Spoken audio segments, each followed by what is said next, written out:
میں روحانیت بھی آ جائے نا, روحانی علاج کا بھی ڈرامہ آ جائے, وہ ڈاکٹر تو ماشاءاللہ, عام ڈاکٹر جو ہے نا بیچارہ وہ تو کہے گا کھانسی ہے تو یہ لے لو بھائی, یہ دوا لے لو, یہ اینٹی الرجی کھا لو, وہ سیدھی سیدھی دوا دے گا. جو روحانی ہوتے ہیں نا وہ تھوڑا سا کچھ وظیفہ بھی بتا دیں گے اور دم بھی کر دیں گے, تو ان کی دکان زیادہ چلتی ہے. جو پڑھا لکھا ڈاکٹر ہے نا اس کی اتنی نہیں چلے گی. جو روحانی ٹوپی ڈرامے ٹائپ کا ڈاکٹر ہوگا نا وہ تو ماشاءاللہ نوٹ چھاپتے چھاپتے بیچارہ تھک جاتا ہے, وہ اس کے نوٹ سنبھلتے نہیں ہیں ان سے. یقین نہ ہے, آپ دکان کھول کے دیکھو. اور اس کے لیے کوئی سرٹیفکیٹ بھی نہیں چاہیے. روحانی علاج کے لیے کوئی چاہیے کہ آپ نے کون سے یونیورسٹی سے یہ روحانی علاج سیکھا ہے؟ یہ ایسا علاج ہے جس میں آپ جتنی الٹی باتیں کریں گے نا پھینکیں گے, لوگ کہیں گے یہ بہت پہنچی ہوئی باتیں ہیں. یہ بھائی یہ بزرگ تو مارکیٹ میں ایسا بزرگ تو اب تک آیا ہے ہی نہیں. اس کی یہی خاصیت ہے, بولتا ہے سمجھ میں نہیں آتا کچھ بھی. یہ خاصیت, حقیقت بتا رہا ہوں. اگر آپ روحانی دکان کھول کے ایسی باتیں کرو جو لوگوں کی سمجھ میں آ رہی ہیں, خدا کی قسم نہیں چلے گی دکان آپ کی. لوگ کہیں گے یہ تو میں بھی جانتا ہوں, یہ کون سی بڑی بات کر دی. ایسی باتیں کرو جو اوپر سے گزر رہی ہوں, آپ کہیں گے یہ کچھ واقعی کوئی بہت ہی پرانا کنیکشن ہے ان کا, فرشتہ جبریل کے ساتھ ڈائریکٹ تعلق ہے ان کا. آپ اس کو مذاق نہ سمجھیں, حقیقت ہے. یہ موکل, حمزات, حصار, یہ پتہ ہے موکل کیا ہوتا ہے؟ نہیں پتا نا, زبردست, یہی تو ہے. اسی کو تو علم بولتے ہیں. نہ مجھے پتا نہ آپ کو پتا. جو روحانی علاج کرنے والا ہوتا ہے نا وہ کمبخت آج تک خود بھی کسی موکل کو ڈیفائن نہیں کر سکا. کسی لیبارٹری میں وہ موکل نہیں آیا, کسی نے کوئی ٹریس ہی نہیں کیا آج تک. حمزاد اور موکل اور یہ اور حصار اور پتہ نہیں ٹوپی ڈرامے لگا رہے ہوتے. وہ جو حصار حدیث سے ثابت ہے نا وہ الگ چیز ہے, کیونکہ یہ فوراً کہتے ہیں کہ یہ حدیث کا منکر ہے. تو اب اگر ویسے ہی کچھ بھی نہ آتا ہو, صرف روحانی ٹوپی ڈرامہ, روحانی وہ دکان کھول کے بیٹھ جائے, وہ اتنی چلتی ہے, پھر اس میں ڈاکٹر کا بھی اگر تڑکا لگا دیا آپ نے, تو آپ کو دو فائدے ہوں گے. نمبر ایک, اب آپ سے کوئی یہ پوچھے گا نہیں کہ آپ کون سی یونیورسٹی سے فارغ ہیں, کیونکہ آپ روحانی ہیں تو آپ تو جھوٹ بول نہیں سکتے. آپ سے یہ پوچھ لینا کہ اپنا کوئی سند تو دکھاؤ, اب یہ آپ کے گستاخ ہونے کی دلیل ہوگی. آپ بزرگوں کے گستاخ ہیں. آپ نے اتنے بڑے بزرگ سے جو جنات اتارتے ہیں, جو موکل حمزادوں کو قبضے میں رکھا ہوا ہے اور خدا نے ان کو خصوصی کچھ عنایتیں کی ہوئی ہیں, ان سے آپ نے یہ پوچھ لیا کہ کہاں سے فارغ ہو. استغفر اللہ. ان کے خلاف کوئی کلپ بھی نہیں بنتا. حیرت ہے یار, کلپ بنتے ہیں تو وہ کوئی علماء کے خلاف بن رہے ہیں آج کل کلپ. ان کی زبان سے غلطی ہو گئی تو کلپ آئے گا, لیکن ان لوگوں یہ بڑے مزے ہیں ان کے زندگی میں. تو پیسہ کمانے کا بہترین طریقہ کیا ہے؟ ایسی باتیں پھینکنا شروع کر دو جو لوگوں کی سمجھ میں, خود آپ کی سمجھ میں نہ آئے. وہ پہلے سمجھو کہ میں خود سمجھ رہا ہوں, اگر سمجھ رہے ہو تو پھر نہیں کرو لوگوں کے سامنے بات, کیونکہ لوگ بڑے ذہین ہوتے ہیں, وہ بھی خود بھی سمجھ جائیں گے تو پھر آپ کی دکان چلے گی نہیں. پہلے آپ شیشے کے سامنے پریکٹس کرو, ایسی باتیں کرو, آپ کو الحمدللہ میری سمجھ میں ایک لفظ نہیں آیا کہ میں نے کہا کیا ہے. اور آپ دیکھ لو روحانی والوں کو سرچ کرو نا یوٹیوب پہ, ان کی باتیں. ایک کسی نے بھیجا کہ ان حضرت کو سنیں آپ. میں نے سنا, میں نے کہا مجھے تو سمجھ میں نہیں آ رہا یہ بول کیا رہا ہے. کہہ رہے ہیں یہ حضرت یہ بہت اوپر کی باتیں ہیں.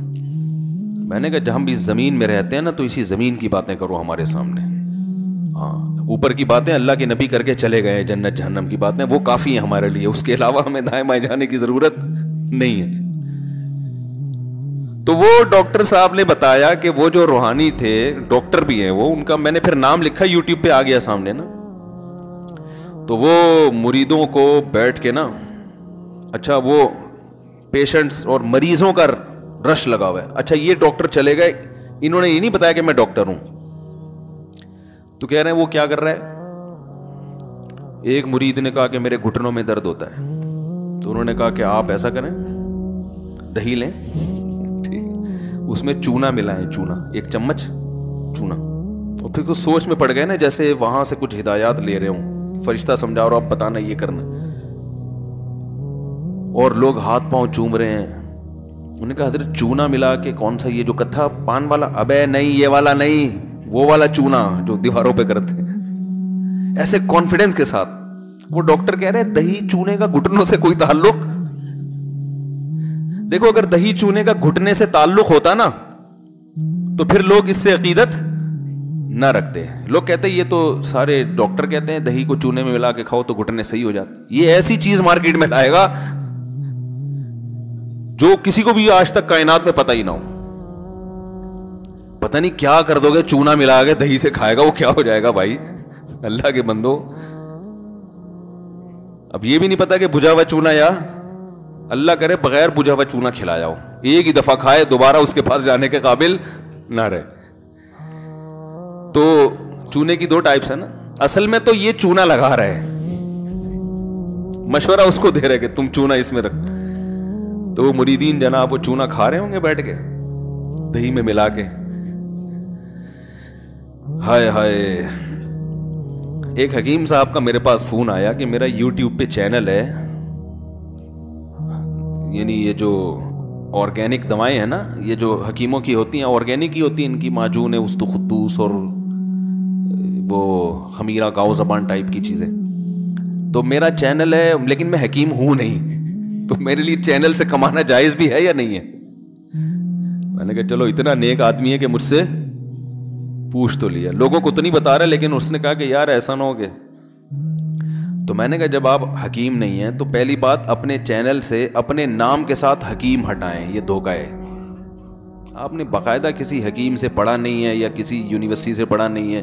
حکمت تو یونیورسٹیوں میں بھی پڑھائی جاتی ہے, یا براہ راست کسی حکیم کے پاس بہت طویل عرصہ گزار کے انسان حکمت سیکھتا ہے. دونوں چیزیں نہیں ہیں. تو آپ جب حکیم نہیں ہیں تو اپنے نام کے ساتھ حکیم نہ لکھیں. آپ یہ بتائیں کہ ہربل دواؤں کی اویئرنیس کے بارے میں ایک چینل ہے, تو وہ جو کامن دوائیں جو دنیا میں چل رہی ہیں تو اس کے بارے میں حکیموں سے معلومات لے کے اپلوڈ کر دیا کریں, لیکن ساتھ ساتھ یہ بتایا کریں کہ تمام دوائیں بچوں کی پہنچ سے دور رکھیں. ہم نے دواؤں کے بارے میں معلومات دی ہیں, لیکن کس نے کون سی دوا کس بیماری میں کتنی مقدار میں کھانی ہے یہ پہلے کسی حکیم صاحب کو نبض دکھا کے ہر دوا ہر ایک کے لیے بولو بھائی نہیں ہوتی.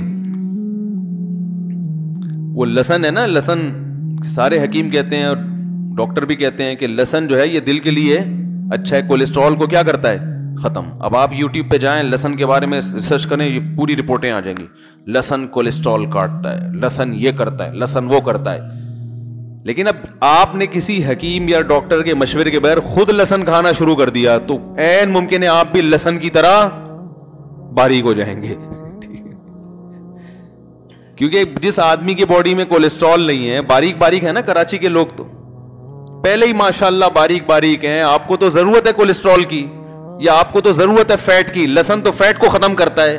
آپ نے لسن کھانا شروع کر دیے یا خالی پیٹ کھانا شروع کر دیا, وہ معدے میں تیزابیت ہو گئی, تو آپ تو الٹا لینے کے کیا پڑ جائیں گے, دینے پڑ جائیں گے.